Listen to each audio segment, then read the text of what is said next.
a side towel, okay? Now, whole fish, okay? Some of the freshness and quality indicators that we're looking for, okay?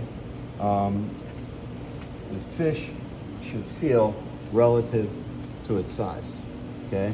Feel that should be about 2 pounds, right? Fish are going to lose moisture the longer they're out of the water. They're going to start to dehydrate, okay? But they're also going to feel really slimy the longer they're out of the water. Fish are going to have a natural mucus coating, okay? That natural mucus that secretes from the skin is going to help them move through the water, okay? It's going to be like a lubricant to keep, it's going to be a defense mechanism. You ever try to grab a fish, slips out your hand, right? So it's going to help them avoid predators. It's going to act as an insulator from the cold water. It's also going to act as a barrier against parasites that won't be able to attach to the skin. But remember I said, the longer they're out of the water, they're going to start to lose moisture. So that moisture is going to come up through the skin, but get caught between that barrier, that mucus, right? So it's going to get real thick and to be gross, it's going to be like kind of snotty looking, right? You know, really just ew, okay? So if you see a fish like that, it's going to be a good indicator it's probably not quite as fresh as it should be, okay? The eyes, they should be clear and bulging, okay? Once they start getting cloudy, we know the fish has been hanging around a little bit too long. Even before you don't even have to touch it, okay, or smell it, or do anything. His eyes look like he's got cataracts, okay, and you probably don't want to buy that fish. Okay, I know, you know, it's just something that people can associate to, right? Okay, the gills, they should be bright red, pink, okay, and separate. Remember I was telling you guys a little bit earlier that they may start to break down, okay? So they're going to start to look brown or rust colored. They're going to be clumped together, okay? So if you pull that gill cover back and that fish looks like he's had a 3-pack a day habit for the last 20 years, he's no good, okay? That slight mucus coating, okay? The scales, they should stay on the fish. You should not run your hand down the fish, come away looking like Michael Jackson's glove, right? You should not look like you're wearing a sequined glove, okay? A couple of them are going to come off. That's okay, right?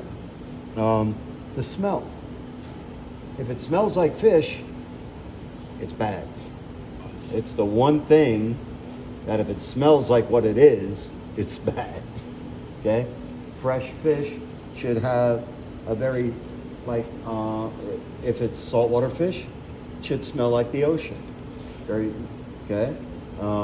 Freshwater fish, lake fish, they're gonna have a more earthy, kind of like mushroom kind of a smell to it, okay? But I mean, if it smells like a wet dog or a wet cat, you know, or a wet sock, it's probably not as fresh as it should be, okay? And again, you know, it should feel as if that's the weight, okay? If you feel it and it feels like you're just holding up like an empty fish-shaped object, it's probably not as fresh as it could be, okay? Now remember, now we have 2 types of fish, okay? We have round fish and flat fish, okay? Flat fish are going to be like flounder, sole, cod, halibut, not cod, halibut, turbot, okay? These fish are born normally, right? But as they start to age and mature, their body kind of shifts and that backbone kind of twists. One eye is going to migrate over, okay? So these are bottom-dwelling fish. They're going to be very dark on the top, very white or light on the bottom. It's a natural camouflage, right? They live on the ocean floor, okay? They look really weird. Flatfish gonna have 4 fillets, okay? 2 from the top, 2 from the bottom. Obviously, the bottom ones are gonna be a little bit smaller, okay? Because the weight of that fish is compressing down on it, okay? Round fish, gonna be like that, okay? Gonna have 2 fillets, 1 from either side of the backbone or the spine, okay? The classifications of the fish are going to be lean or white and fatty or oily, okay? Fatty or oily fish are most likely going to be round fish. When I say fatty or oily, I mean they're going to have that more pronounced flavor, that fish flavor, okay? Mackerel, sardines, anchovies. Those are going to be really intensely flavored, fishy kind of fish, right? Cod, halibut, sole, flounder. They're going to be white or lean fish, meaning they're not really going to have a pronounced fishy flavor, right? They're just going to have a texture and a consistency and what we term as a neutral kind of a flavor, okay? We know that in meats and poultry, we have connective tissue, right? That connective tissue holds the muscle to muscle, right? Holds the muscle to bone, right? Well, fish don't really have a lot of developed connective tissue, which is going to make it naturally tender, okay? And that's why it flakes. With meat and poultry, sometimes we'll have what we call marbling, that fat that goes through the meat, okay? We have that slightly, but it's going to be very, very thin filaments, which is going to make our fish naturally flaky. So it's going to be like blocks of meat stacked up against one another, okay? When you look at a piece of salmon, you'll see the white lines running through it, right? What looks like the white lines, that's the myomere, okay? We won't get into those technical terms, but that's going to be what holds those blocks of flesh together, okay? And as it cooks, we know that fat breaks down when we cook it, right? So as it flakes, as it cooks, that's why the fish gets flaky and those blocks start to separate, kind of like dominoes when they fall. Make sense? Yeah? Okay. All right. So we looked at our quality indicators. We have our classifications. So now we're going to start our fabrication. Okay. You don't necessarily have to do it this way. Okay. I prefer to do it this way when I'm teaching fabrication for somebody who's never done it. Okay. We're going to get all these fins out of the way. Okay. We're going to remove them just to avoid having to work around them, okay? Now, as I said, the market form of this fish is whole, meaning everything is in it. It's completely intact, okay? Head, tail, what? Any question? Head, tail, eyes, gills, skin, scales, everything. If you're going to scale the fish, I want you to put on a hazmat suit, okay? And cover yourself from head to toe. And later on that night when you're taking a shower and you've undressed and you're taking your socks off, you're going to find fish scales stuck to the bottom of your foot.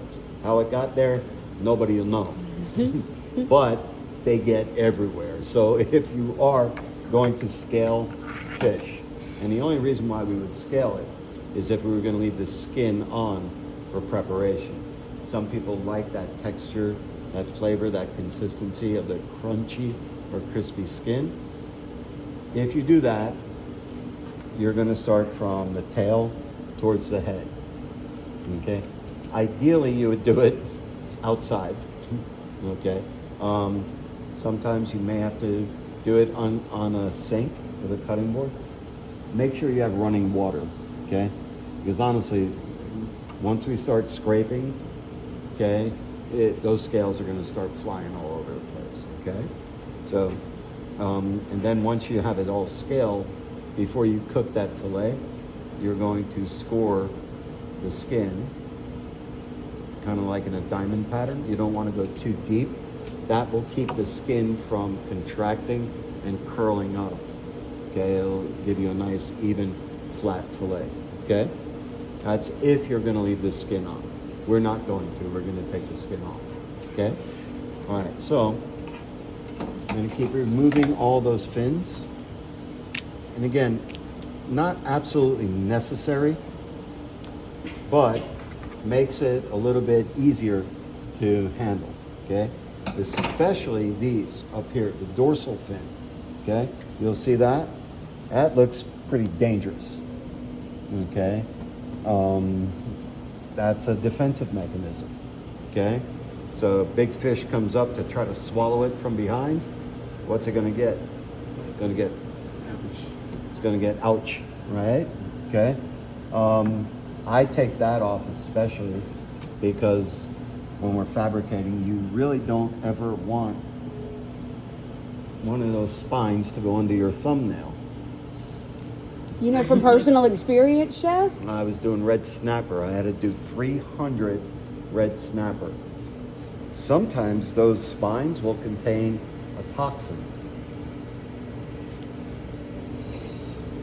I was on fish number 4 when I reached in to pick up a fish, and one of those spines went under my thumbnail. Oh man. But I got a lot of fish to cut, so I, said a few choice things about the fish and his parents, especially his mother. Wrapped it up with some duct tape and a rag and just kept going. I'm an executive chef in a hotel that's pretty busy. A couple of days later, I look at my hand and my thumb was, wow, that's a pretty color red. Just ignored it. I got stuff to do. A couple of days later, I see this nice line going up my arm. I'm like, wow, that's interesting. Chef, oh, okay, you forget all about that. A couple of days later, I got a fever. The general manager of the hotel goes, are you stupid? And he's like, well, that's debatable. And he goes, go to the hospital because you have blood poisoning. And you're going to lose your hand. We're going to call you Lefty from now on if you don't go. So doctors said, oh yeah, you've got some kind of whatever. He goes, if you had waited another couple of days, yeah, you were going to be hospitalized. I was like, oh, right on, man. So that's why we do that now, okay? You don't want that to happen. They're bones, so going to be kind of difficult to cut through them, okay? They're not real thick, heavy bones or cartilage, but thick enough that you're going to have to remove it, okay? Again, you don't have to. I would suggest you do it just to make your life a little bit easier and safer. Always wipe that fish down as you're working with it, okay? And remember, lots of moisture there, okay? All right. Oh, I missed one.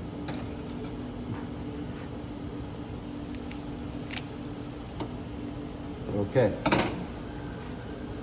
Now, remember, we said this fish went from the water to the net, to the boat, to the box, to the kitchen. So everything that was in it is still in it. And we got to take that out, right? Just set it right there. Right? Yeah. Okay. So, that means it's got all of its guts. We got to get those out, okay? Here in the United States, we don't really eat that as part of the fish. Other cuisines, other countries around the world, they're considered a delicacy. They're considered part of the fish. They'll eat the whole thing, okay? We're spoiled here, okay? So what I'm going to do, I'm going to pierce that, okay? And I'm going to go straight up, okay?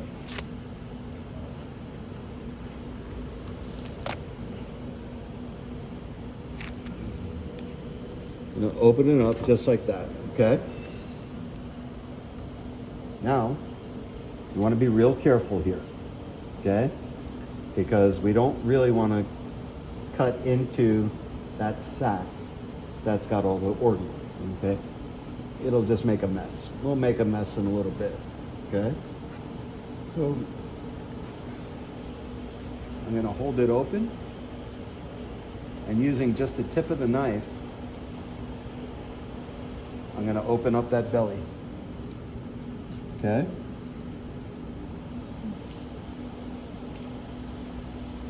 And once we get down by that pelvic fin, where that pelvic fin was, it's going to be a little bit of a challenge. Okay? So you may want to come along one side of it until we get around that.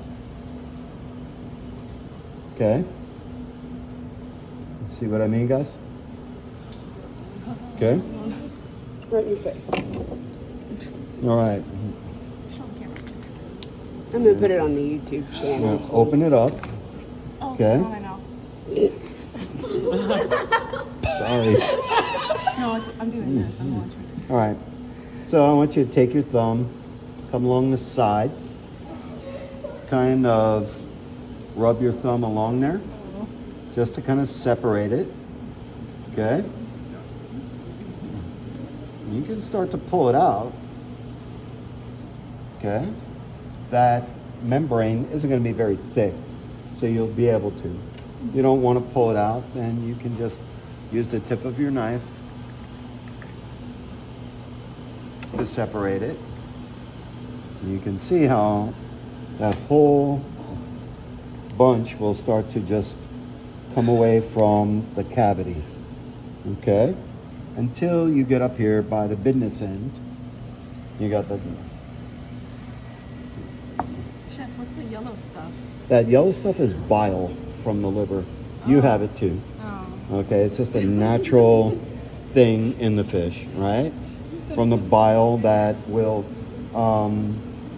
have waste, will have other physiological... Oh my God, so much blood. What's that? So much blood. Well, there's his heart, An animal. you know. Well, that's the thing, you know, this was a living animal or living thing at one point, right? Yeah, sure. Until we get our hands on it and we get it dead. Okay, so its lungs, its heart, everything that makes this fish swim and move, okay, going to be right up in there. So we're going to remove all of that, okay?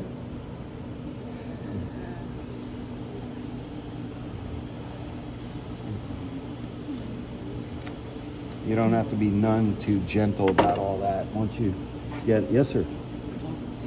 What? What's all the black stuff in That's blood. It's not really black. It's just a very, very dark red.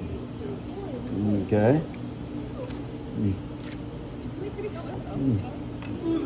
Okay.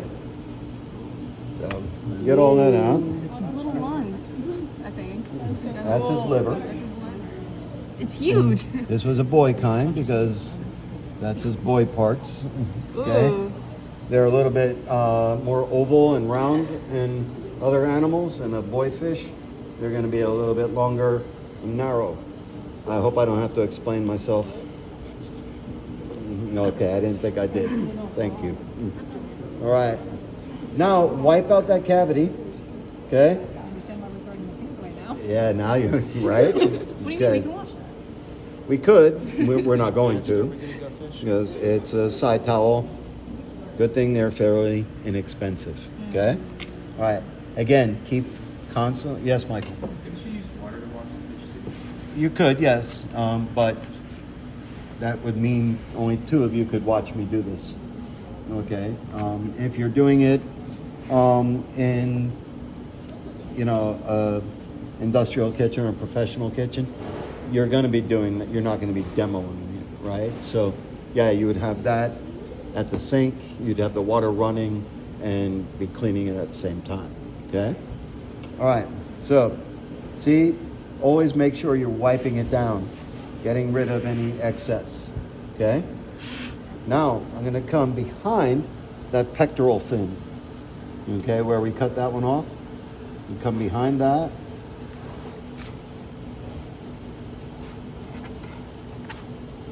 I'm going to come around the gill and the head.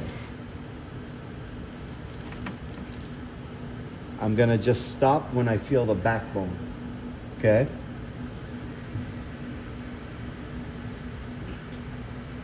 So you see I kind of made that kind of a semicircle, okay?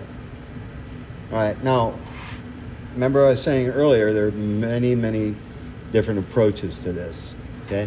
Some people will say that you can start here, you can turn that blade, okay? But remember, the heavier rib bones are going to be up here, okay? And this is where the majority of the value of the fish is, okay? That's where a good percentage of that meat is, right? And if I take that boning knife or the fillet knife and try to twist, I'm going to maybe compromise that meat right up there, okay?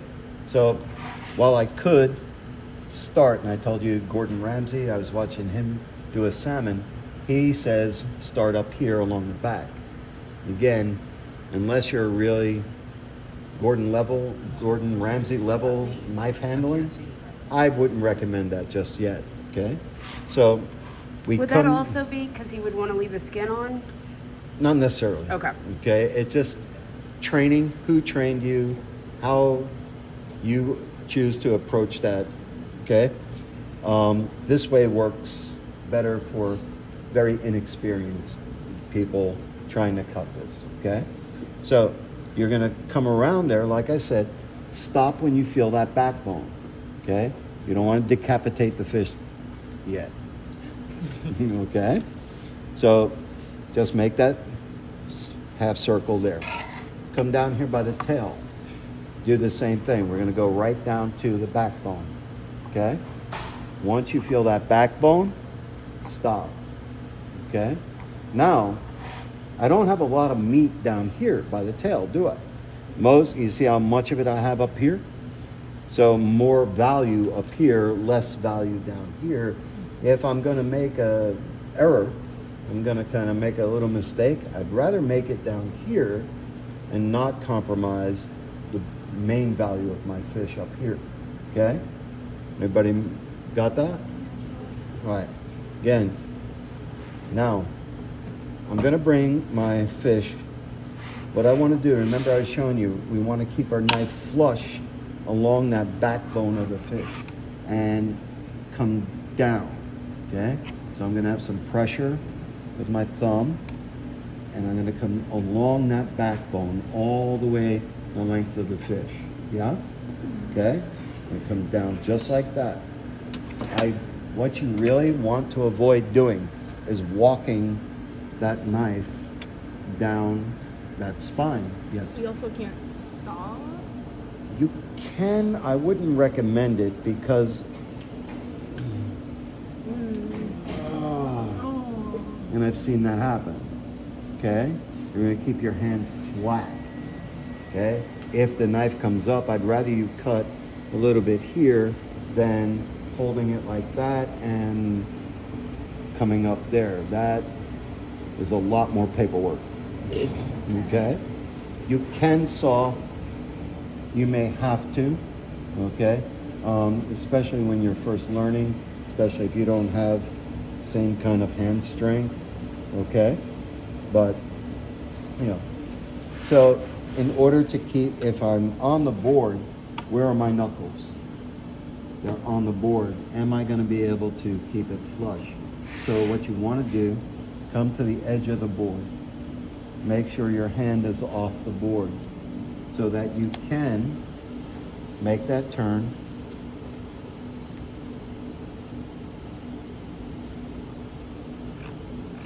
You see that backbone? Okay. Now, the heavier part of my hand is at where? That heavier part of the rib cage, right? So I'm really not gonna have to struggle too much down here. And then I just pull that fillet off. Look, now Is there some meat left on that spine? Yes, but really it's a negligible amount. It's really not that much. I would much rather lose that much right there, a couple of pennies worth, rather than the full value of that fillet up here. And you see how nice and smooth that looks? Okay? We came along that spine. Okay? We stayed flush along that, and we maximized our yield off of that fillet. Okay? That's our goal. Yeah? Okay. Again, wipe it. You tried to wipe it. Wipe out that cavity. Okay? We can do the same thing on the other side.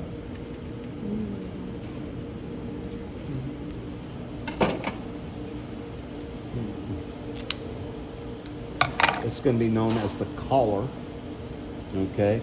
On much larger fish like salmon, we would take that part off, make, especially in like Asian cuisine, we're going to see that made cooked quite a bit. Okay? Here in the U.S., again, not so much. Okay? So, one more time to do the other side. This side's going to be a little bit trickier because we don't have as much fish to hold things in place. Okay?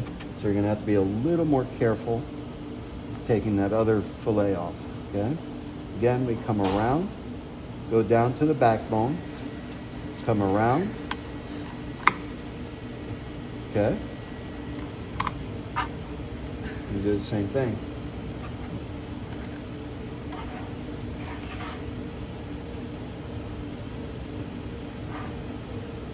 Down back here by the tail.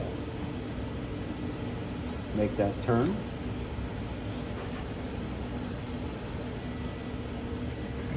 You see, we're staying flush.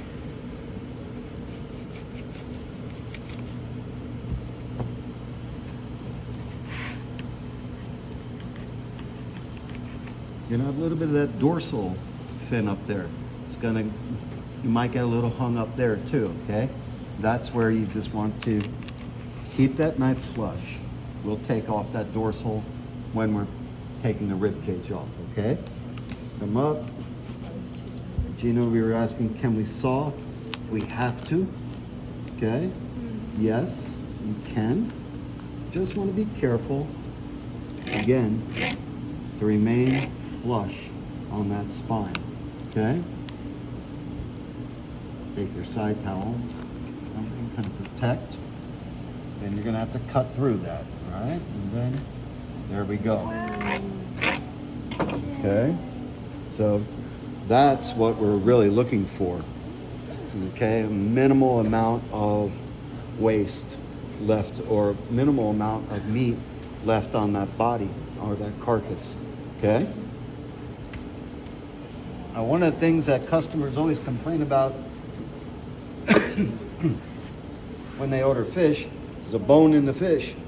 Like, we go out of our way to make sure that we put the bones in there, right? Mm-hmm. They forget that it was a living animal that has bones. And as good as we are, we may miss one or two here and there, okay? I talked about that dorsal. We're gonna remove that. I'm gonna angle my knife lightly, keeping it as flush as I can to remove that piece, okay? It's gonna come right off, okay? All right, now I gotta remove that belly and those ribs, okay? So again, I don't want you to cut straight. I don't want your blade to go straight in. You're gonna be using it, really just the edge of the blade. You're gonna use that body of the blade. Okay? Almost like you're laying it down flat with just a very slight angle. Come underneath those ribs. And you're gonna get that belly off of there, okay?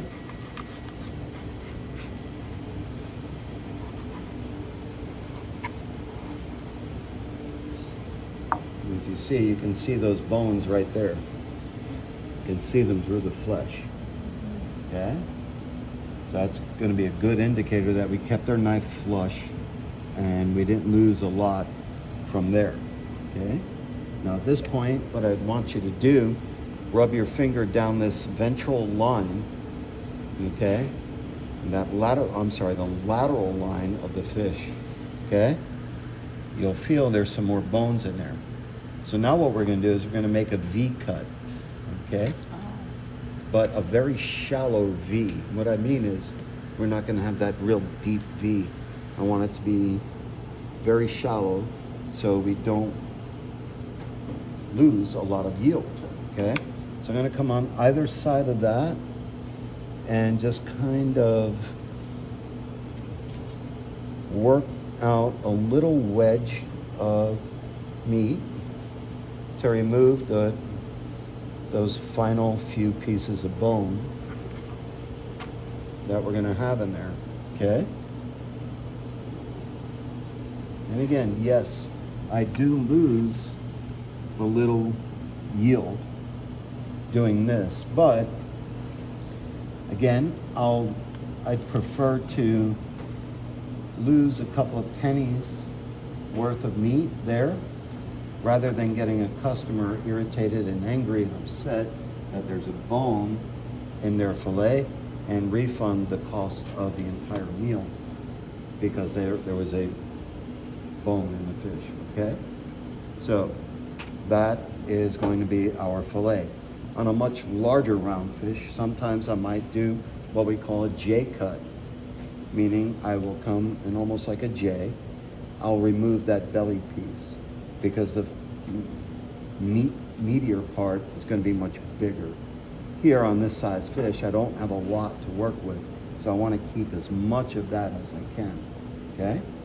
So now we're going to take the skin off, okay? Always starting from the tail down here. Again, why down here? Less waste, right? You just remember earlier when we came down to the backbone?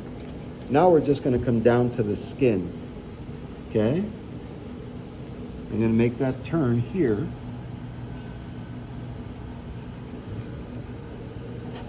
And once I got enough skin at the tail, I'm going to kind of pinch it between my thumb and forefinger. Again, I want to keep my knife flush on my board. I'm pulling back, creating a little bit of tension with that skin.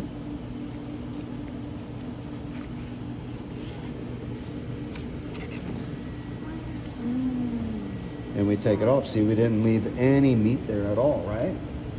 Okay. And there is my portion. Now I'm ready to cook it. You can see how much waste we have. This is why fish is so expensive. Remember, I told you spend over $500 for only 30 of these pieces, right? But that's really, we're not getting a lot. So we're going to lose probably about anywhere between 70 to 80% of that weight is going to be waste, right? I really can't do anything else with that, okay? So that's one of the reasons why fish happens to be very, very expensive. When you see it in the supermarket, like, wow, why is that stuff $18, $19 a pound? Because we lose that much in fabrication, okay?